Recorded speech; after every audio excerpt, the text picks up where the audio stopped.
Meanwhile, the Prime Minister was in Stockport today, lucky Prime Minister, where he was greeted with a less than warm welcome. Let's take a look.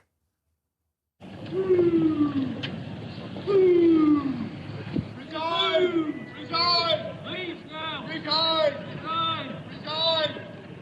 Sunak out! Resign!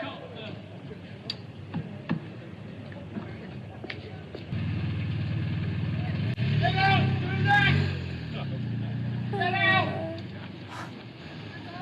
Oh, can I just say... Boo! Boo! No, too loud, too loud. Boo! Boo.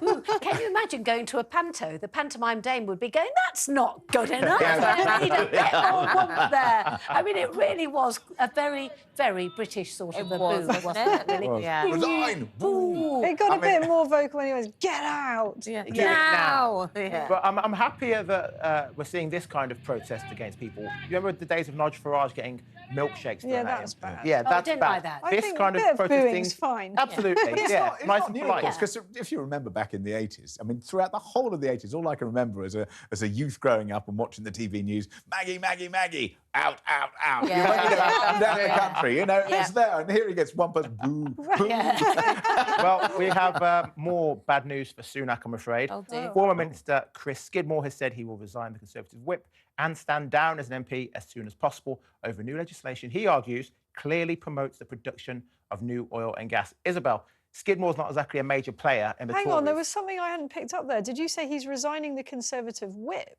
Yes, so another Interesting. by-election, right?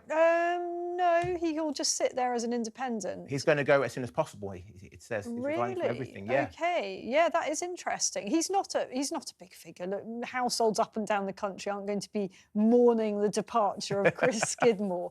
But yeah, it's just look. It's a sense of direction, isn't it? You know, one by one. I think there's also going to be quite a few announcements in coming weeks of Conservatives that have been there since perhaps 2010 or longer who are just not fighting the next election. Frankly, I'm surprised by how many of them are. You know, that think that they can give it another go. Yeah. Well, Skidmore says he's standing down from Parliament as soon as possible. Wow. But what's his constituency? Is it mostly? Is this a little test? Because I'm going to fail it. No. I think he's Bristol. Don't ask me. I think he's Sorry, Bristol. what I meant to say was, what's his margin? Yeah, what's it? I think he's in a fairly marginal seat in the Bristol area. I might be wrong about that, but I think that's the case. Bristol northwest type thing, and I think it. Oh, here we go. Is that the right area of the country? It's Kingswood. Kingswood MP.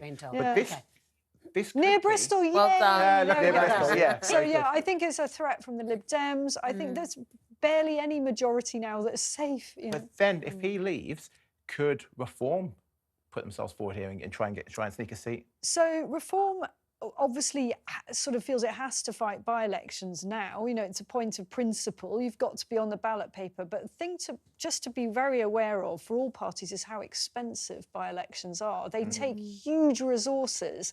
And Reform doesn't have a lot of money. You know, that is the blunt truth. Yeah. Other parties get millions. Goodness knows why people are still donating millions to the Conservatives, but they are. Yeah. So, in fact, I think that smaller political parties, and probably the Lib Dems feel the same, don't always feel massively enthusiastic about by-elections in seats they don't necessarily think are dead certs because they take a lot of resources.